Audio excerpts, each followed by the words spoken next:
अस्सलाम वालेकुम नाजरीन, डियर व्यूवर्स और अजीज तबा कराम। सिस्टाइटिस ये एक ऐसा मर्ज है कि आजकल तकरीबन बहुत से लोगों को ये मर्ज देखने में आ रहा है। ख़वातीन में भी ये बहुत ज़्यादा पाया जाता है और मर्दों में भी बहुत ज़्यादा पाया जाता है। इसको तिब की ज़ुबान में वर्म मसाना कहा जाता है, यानी मसाने का ये इसमें इन्फेक्शन होता है। वहाँ पर पेशाब के रास्ते या किसी और तरीके से वहाँ पर जरासीम पहुँच जाते हैं और मसाने में जरासीम जो है वो इन्फेक्शन पैदा कर देते हैं। वर्म मसाना की दो सूरतें हैं, एक है हाद और एक है मुज़मिन। हाद को एक्यूट भी कहते हैं और जो मुज़मिन वर्म मसाना है इसको क्रोनिक सिस्टाइटिस भी कहते हैं। अभी इन दोनों के इलाज अलग अलग मैं तफसील से बयान करता हूँ, आप इनको नोट फरमा लें। वर्म मसाना हाद यानी एक्यूट, इसका सबब अमूमन गुर्दे की पथरी होना जो मसाने में से खारिज होते वक्त खराश डाल देती है और यही खराश सोजश और फिर वर्म में तब्दील हो जाती है।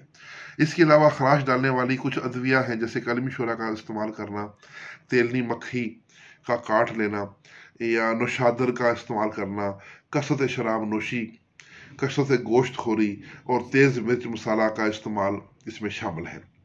मसाने में हल्का हल्का दर्द आता है, पेशाब कम मिकदार में जल कर बार बार आता है और पेशाब की धार बारीक हो जाती है। पेशाब करने के बाद भी मसाने पर बोझ महसूस होता है कि जैसे पेशाब अभी इसमें बाकी हो। ऐसा लगता है जैसे पेशाब अभी और आएगा लेकिन आता नहीं, बहुत चंद कतरे ही खारिज होते हैं। बाज़ औक़ात पथरी मसाना भी इसका सबब बन जाती है और वो अपने मकाम पर वर्म बना लेती है। इस सूरत में पेशाब के साथ खून और पीप का इखराज भी होता है। याद रखें कि ये तमाम आपने काम उस वक्त करने हैं जब आप मरीज़ की यूरिन की रिपोर्ट करवा लेंगे। वो पुराने जो तशख़ीसी निज़ाम है उसके साथ आपको जदीद तशख़ीसी सहूलतों से भी फ़ायदा लाजमी उठाना है ताकि मरीज़ की हर मामला जो है वो आपको कन्फर्म हो। तो ये कशरी तहरीक की अलामत है वर्म मसाना हाद। नब्ज़ कशरी उजलाती यानी गर्म खुश्क, पहली उंगली पर ये तकदीर दिमाग की वैसे नज़र नहीं आती और आखिरी तीन उंगलियों पर शदीद और तीसरी उंगली के आखिरी पॉइंट पर अलग से दाना मसूर के बराबर ठोकर लगा रही होती है। इसका इलाज सामीन, सबसे पहले इसके असबाब तलाश करें, उनको दूर करें, यानी मिर्चें बंद करवाएं, शराब नोशी बंद करवाएं, दीगर जो मैंने चीज़ें बयान की हैं उनका पूछ कर अगर उसमें कोई बेतदाली पाई जाती हो तो उसको रोकना ज़रूरी है, वरना दवाई का फ़ायदा नहीं होगा। और अगर पथरी है तो उसका इलाज पथरी गुर्दा के चैप्टर में हम अलग से बयान कर चुके हैं। तो अगर उसमें पथरी खराश डालकर गुजर गई है तो असाबी कशरी मुलयन दो गोलियां यानी 1 ग्राम दवा दिन में 3 दफ़ा नीम गर्म दूध से दें और सालन हर किस्म का बंद कर दें। तो दीगर भी नोट, जब कशरी तहरीक से वर्म हो तो मुखद्दर दवाएं इस्तेमाल नहीं करनी चाहिए क्योंकि इस अमल से वर्म बढ़कर फिर कैंसर में तब्दील हो जाता है और ऐसे हालात में मुहल्लल अद्विया इस्तेमाल करनी चाहिए, जैसा कि 4 नंबर और 5 नंबर यानी कशरी असाबी और असाबी कशरी, ये दोनों दवाएं मुहल्लल हैं। जो कशरी असाबी हैं वो तेज़ मुहल्लल हैं, जो असाबी कशरी हैं यानी कि तर गर्म हैं उनमें तरी ज़्यादा है तो वो ज़रा हल्की मुहल्लल होती हैं। तो यहाँ पर आपने हल्की मुहल्लल इस्तेमाल करनी है। अगर उसमें कोई रसोली या ट्यूमर मसाने में बन जाए तो फिर वहाँ पर आप तेज़ मुहल्लल देंगे, गर्म तर मुहल्लल देंगे। तो ग़िज़ाएं भी आपने इसी मिजाज के साथ साथ देनी है। अब है वर्म मसाना मुज़मिन। सबसे पहले इसका सबब वर्म हाद है, इसके बाद ज़रबा वगैरह दीगर सबब में आज़ाए मुतसिला का वर्म, एहतवास बोल, रहम या खुशिया तो रहम की रसोली, मुजरा बोल के कुरू होना, सुजा के मुज़मिन भी इसके असबाब में शामिल है।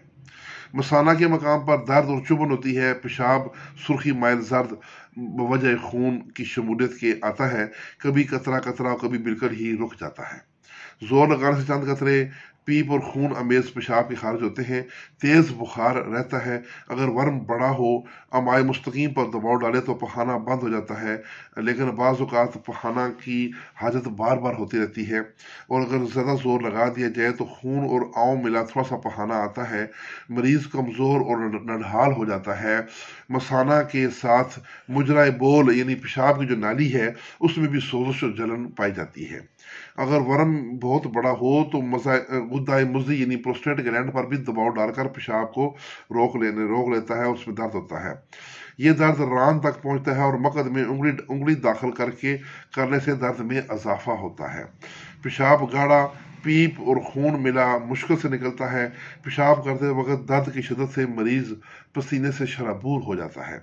ورم میں مزمن ہونے کی صورت میں نبض کمزور اور ضعیف ہوتی ہے۔